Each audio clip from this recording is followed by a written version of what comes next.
Je vais peut-être en choquer certains en disant ça, mais l'argent est un jeu. Un jeu avec des règles, et des règles très précises. Et ces règles, vous les retrouverez dans chaque secteur, à l'école, dans le monde du travail, dans la société dans laquelle on évolue. Et c'est pas une question de bon sens, c'est un système avec des mécanismes bien précis. Il y a ceux qui les connaissent et les maîtrisent, et ceux qui les subissent. Et c'est ce qui fait que certains avancent beaucoup plus vite, accumulent, s'enrichissent encore et encore, pendant que d'autres ont l'impression de faire tous les efforts du monde sans jamais progresser et subissent le système. Et on pourrait de façon très légitime trouver ces règles injustes et ne pas vouloir s'y soumettre, mais la vérité c'est qu'elles existent et elles changeront pas du jour au lendemain. Donc à partir de là, on a deux options. Soit on subit, soit on apprend. Et bon, personnellement, je vous avoue que au lieu de m'en plaindre, j'ai plutôt décidé d'étudier tous ces mécanismes, de comprendre comment fonctionnait l'argent, comment il circulait, pour pouvoir m'en servir tout simplement pour atteindre mes objectifs. Et c'est justement tout ce que je vous partage sur cette chaîne. Donc si jamais vous êtes intéressé par tout ce qui est finances personnelles et investissement, n'hésitez pas à vous abonner à cette chaîne. Je sors une vidéo, en tout cas j'essaye de sortir une vidéo tous les dimanches. En fait, vous savez, je me suis rendu compte que depuis toujours, il y avait des règles, mais pas celles qu'on nous apprend. Nous, en général, ce qu'on nous répète, c'est travaille bien à l'école et un bon emploi et économise. Et ça paraît logique. Sauf que dans la réalité, ça ne suffit pas. Et c'est pour ça que malgré le fait qu'on pense avancer parce que notre situation évolue, on reste en fait dans un même système tant qu'on ne comprend pas ces règles. Et c'est comme ça aussi que les écarts se creusent, pas forcément parce qu'il y en a qui sont plus intelligents, mais simplement parce qu'on n'a pas reçu les mêmes informations. Et ça change tout. Aujourd'hui, je vous avoue que j'apprends énormément sur tout ce qui est succession, patrimoine, création de richesse. Ce sont vraiment des sujets qui me passionnent. Et pourtant, comme je l'ai déjà dit dans plusieurs vidéos, je ne viens pas d'un univers où la finance était très présente. Bien au contraire, j'ai cherché à éviter le plus que possible tout ce qui était chiffres parce que je pensais qu'en fait, il fallait être bon en chiffres, etc. pour comprendre les finances. Et c'est vrai que ça peut paraître chiant, mais ça ne l'est pas du tout. Et je réalise aussi que toute la connaissance à laquelle j'accède m'aide aussi à titre personnel à savoir comment bien construire mon patrimoine et comment le structurer. Mais ça m'a encore plus ouvert les yeux et fait comprendre à quel point c'était important et que tout le monde devait savoir tout ça. Donc j'ai voulu vous partager ces 7 choses que j'ai apprises et qui ont radicalement changé mon approche. Alors vous voyez, souvent en France, on critique beaucoup les riches parce qu'ils gagnent beaucoup d'argent et qu'ils ne payent pas assez d'impôts. Mais ce qu'il faut comprendre, c'est que le système est un peu biaisé en leur faveur.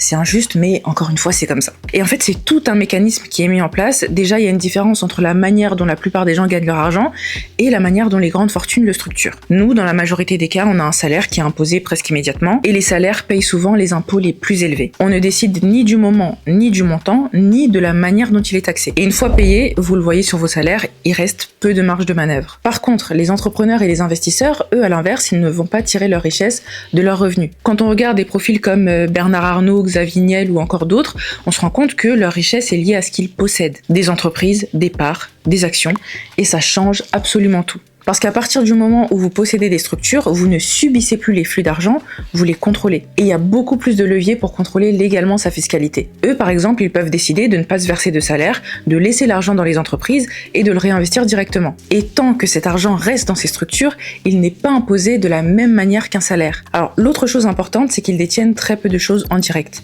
Détenir en direct, ça veut tout simplement dire posséder des investissements en son nom propre. Ils vont presque toujours passer par des structures intermédiaires, par exemple des holdings. Ce qui fait qu'ils ne possèdent rien, mais ils contrôlent tout. Et une holding, en fait, c'est une société qui détient d'autres sociétés. C'est le régime Murphy, vous en avez peut-être déjà entendu parler. Et ça va permettre plusieurs choses. Déjà, ça va permettre de faire circuler l'argent entre différentes activités sans passer par la case revenus personnels. Ensuite, ça va permettre d'investir, par exemple dans l'immobilier ou dans d'autres entreprises, directement depuis ces structures. Et surtout, on optimise à fond la fiscalité de manière totalement légale. Donc au lieu de toucher l'argent, donc payer des impôts dessus et ensuite investir ce qui reste, ce que nous on fait généralement, eux ils investissent avant même que l'argent soit considéré comme un revenu personnel.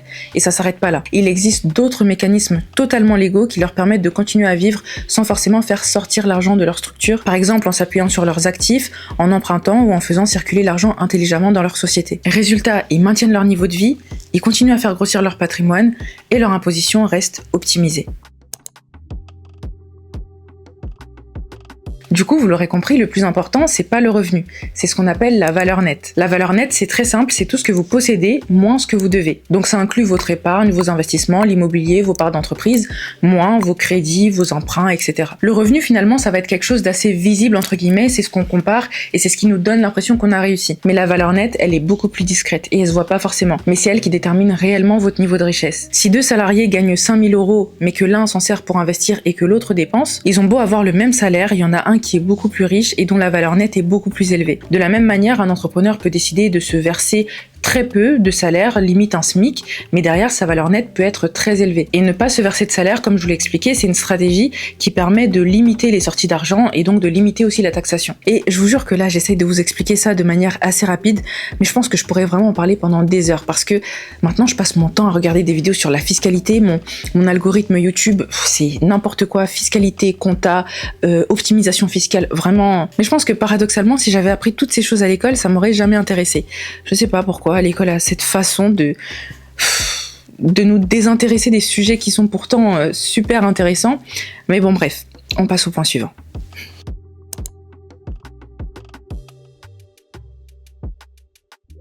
Alors, moins on a, plus on peut se permettre de prendre des risques. Ça peut paraître complètement contre-intuitif. Souvent, on va plutôt se dire qu'on attend d'avoir plus avant d'investir ou avant de prendre plus de risques. Alors qu'en fait, c'est souvent l'inverse. Quand on a peu, on est dans une logique de construction. Et dans cette phase-là, on peut être emmené à prendre plus de risques parce qu'on n'a pas grand-chose à perdre. Vers 2019-2020, j'ai commencé à entendre parler du dropshipping. Je pense que vous connaissez aussi. Et j'ai commencé à regarder plusieurs vidéos, etc. Et j'ai voulu faire quelque chose. Mais j'ai voulu faire quelque chose de différents. Déjà, je voulais avoir mes propres stocks de tout ce que j'allais vendre et surtout, je voulais tester moi-même les produits avant de les proposer à la vente parce que je trouve ça très important de soigner la relation avec le client et voilà, c'est des choses qui sont très importantes pour moi. Si t'as un mauvais produit ou si t'as un mauvais service, bah les gens n'en parleront pas en bien, donc c'est pas forcément intéressant. Et j'ai pris quasiment 10 000 € de ce que j'avais de côté pour pouvoir acheter mes stocks.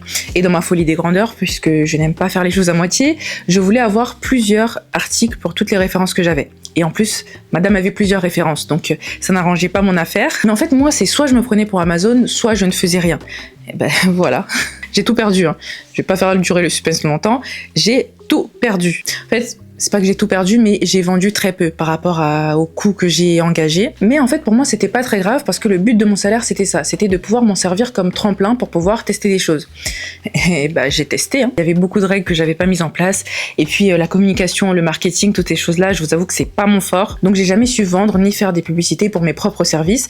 Là, même mes vidéos YouTube, je les partage quasiment pas. Enfin, vraiment, j'ai du mal à me mettre en avant, ce qui peut paraître, en fait, paradoxal quand tu fais des vidéos sur YouTube. Bref. La vérité, je pense que c'est pas que ça n'a pas forcément fonctionné, mais c'est que je n'appliquais pas les bonnes méthodes et je ne maîtrisais rien en fait, tout simplement. Mais en revanche, j'ai jamais voulu voir ça comme un échec et pour les 10 000 € que j'avais perdus, je me suis dit que je les referais comme je les avais déjà fait la première fois et que voilà, ça m'a fait mal, ça m'a fait très mal parce que 10 000 € c'est pas rien, surtout quand tu travailles dur pour les avoir. Mais je me suis dit que il fallait tester les choses. Et avec cette expérience, j'ai beaucoup appris, même sur moi-même. Mais ce que je veux dire surtout, c'est que quand on n'a pas encore construit grand-chose, oui, c'est vrai, ça peut faire mal de perdre de l'argent, mais ça reste récupérable. Moi, c'était pire parce que j'avais déjà des responsabilités et 10 000 €, comme je l'ai dit, c'était beaucoup. Mais ça restait un risque mesuré dans la mesure où je savais que j'avais encore un travail et que je pouvais aller travailler et remettre de côté. Mais en France, c'est vrai qu'on a beaucoup de mal avec l'échec ou la perte, alors qu'il n'y a rien de plus normal. Dans une phase de construction, il faut aussi accepter une part de perte et c'est ce que ça m'a appris entre autres. En revanche, plus on avance et plus la logique change parce que quand on commence à avoir un patrimoine, le but n'est plus de prendre des risques à tout prix, il faut les maîtriser. Le seul moyen de construire une vraie richesse, c'est de détenir des actifs. Parce qu'on le voit très clairement aujourd'hui, travailler plus ne garantit pas de vivre mieux. Alors pendant des décennies, ça a été le cas, après la Seconde Guerre mondiale, etc.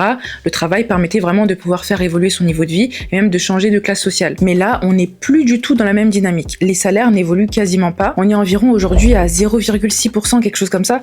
Donc est-ce que vous vous rendez compte? Donc ça ne permet clairement plus d'améliorer son niveau de vie, que vous fassiez partie de la classe moyenne ou des 10% qui gagnent le mieux, la dynamique reste la même. Les revenus progressent lentement pendant que le coût de la vie, lui par contre, il court. Et l'autre partie de l'histoire, c'est que la France consacre une grosse partie, je crois que c'est 32% de son PIB aux dépenses sociales, ce qui est l'un des niveaux les plus élevés au monde. C'est pour ça que quand on travaille, une grosse part de ce qu'on gagne ne nous revient pas directement. Par exemple, sur 100 €, il reste plus qu'environ 54 € après cotisation et impôts. Et dites-vous que le travail est quand même plus taxé que l'héritage, la retraite ou les dividendes. Et je vous ai parlé d'ailleurs dans une de mes précédentes vidéos du problème du système actuel, donc si jamais vous l'avez pas encore vu, n'hésitez pas à aller la voir. Mais en fait, on produit de la valeur et on n'en garde qu'une partie. Et dans un modèle qui est sous tension, ça pose forcément la question de savoir comment, à titre individuel, on peut essayer de construire quelque chose pour se protéger de tout ça. Du coup, si on revient à ce que je disais tout à l'heure, le patrimoine, c'est pas le salaire, c'est ce qu'on construit et ce qu'on possède. Et le seul moyen de construire de la richesse, c'est soit via l'investissement, soit via l'entrepreneuriat. Alors tout le monde ne deviendra pas entrepreneur, mais par contre, on peut tous posséder des actifs même en restant salarié. Et d'ailleurs, il faut même profiter du fait d'être salarié et d'avoir la chance d'avoir un revenu assez stable pour se construire parce que les choses peuvent changer très vite et c'est plus facile pour un salarié de pouvoir emprunter de l'argent que pour un entrepreneur. Mais au-delà de tout ce que je viens de vous expliquer, il y a également un autre point dont j'aimerais vraiment parler, c'est le système éducatif. Lui aussi, il est en train d'évoluer et pas en bien. Aujourd'hui, il y a de plus en plus de diplômés, mais en face, il n'y a pas eu d'augmentation équivalente de postes qualifiés pour absorber tout le monde. Donc on se retrouve finalement dans une configuration assez simple mais très problématique. On a l'offre qui augmente, mais la demande qui ne suit pas. Et forcément, quand l'offre augmente plus vite que la demande, c'est la valeur qui baisse. Et ici, la valeur, c'est les diplômes. Alors, il y a un sociologue qui a expliqué ce phénomène en parlant d'inflation des diplômes. En gros, plus il y a de personnes diplômées, plus le diplôme devient la norme et moins il permet de se démarquer. Ça veut dire qu'avant, un bac+5 suffisait à garantir un bon emploi et un niveau de vie assez confortable. Aujourd'hui, c'est plus systématique. Et même si le diplôme reste quand même un avantage sur le marché du travail, il ne protège plus autant qu'avant contre la précarité ou la stagnation des revenus. Et je pense que vous voyez la galère que c'est aujourd'hui le monde du travail, et ça à tous les niveaux. Mais attention, je dis pas qu'il faut arrêter les études, mais je dis que ce n'est plus une garantie, parce que le football, il a clairement changé. Le football, il a changé. Je pense que vous le savez mieux que moi. C'est pour ça qu'il faut chercher à se protéger autrement, notamment en possédant des actifs. Tous les investissements ne se valent pas. Vous allez avoir certains investissements qui vont être très liquides, c'est-à-dire que vous allez pouvoir récupérer votre argent assez rapidement. D'autres vont être plus stables, mais avec des rendements plus faibles. Et à l'inverse, certains peuvent offrir plus de performance, mais avec aussi beaucoup plus de volatilité. Donc il ne s'agit pas juste d'investir, il faut comprendre ce que vous possédez. Et connaître la valeur de vos investissements, ça veut dire savoir combien ils valent aujourd'hui, comment ils évoluent, et quel rôle ils jouent dans votre portefeuille et dans votre stratégie. Par exemple, si vous êtes investi dans l'immobilier, vous dépendez d'une seule classe d'actifs. Donc en cas de baisse de marché, de difficulté à vendre ou de changement de réglementation, vous êtes très exposé. À l'inverse, si vous êtes uniquement sur des actions, vous dépendez entièrement des marchés financiers, avec potentiellement un meilleur rendement, mais beaucoup plus de fluctuations. Donc à partir de là, on peut commencer à penser à la diversification et l'idée c'est de répartir le risque intelligemment. Parce que comme je le disais tout à l'heure, plus votre patrimoine grossit, plus l'objectif change. Au début, vous cherchez à accélérer, mais ensuite il faut protéger tout ce que vous avez construit et continuer de le faire fructifier. Et ça passe par une bonne compréhension de la valeur de vos actifs. Alors c'est vrai que la plupart des gens fonctionnent de la même manière. Ils travaillent, ils gagnent de l'argent et ils utilisent ensuite ce revenu pour pouvoir consommer. Parfois pour des choses utiles ou parfois pour du confort ou du luxe. Mais dans tous les cas, en général, ils vont plutôt échanger leur temps contre des choses qui, pour la plupart d'entre elles, vont perdre de la valeur avec le temps. Mais ceux qui construisent un patrimoine essayent de fonctionner différemment. Ils évitent autant que possible de financer leur train de vie uniquement avec leur salaire. Leur objectif, c'est que ce soit leurs actifs qui prennent le relais pour pouvoir financer leurs dépenses. Et ça change tout parce qu'ils s'appuient sur quelque chose qu'ils ont construit. C'est pour ça qu'il faut savoir ce qu'on veut et prioriser pour pouvoir répondre à nos différents objectifs.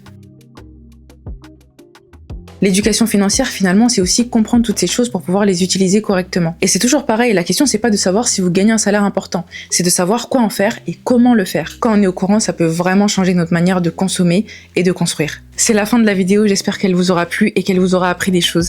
Dites-moi tout ça en commentaire et nous on se retrouve, je l'espère, la semaine prochaine. Non, je pense qu'on se retrouve pas la semaine prochaine parce qu'à partir du mois de juin ou mi-juin, je vais vous faire un peu moins de vidéos. Donc je sais pas encore comment je vais m'organiser. Peut-être que je continuerai aussi à vous faire un peu des vidéos comme ça en fonction de comment ça va se passer. Bref, là je m'étale un petit peu. Je vous en reparlerai peut-être plus tard. Mais en attendant, je vous laisse 2 autres vidéos si vous ne les avez pas encore vues. Et on se retrouve donc peut-être la semaine prochaine ou dans 2 semaines. Je sais pas encore.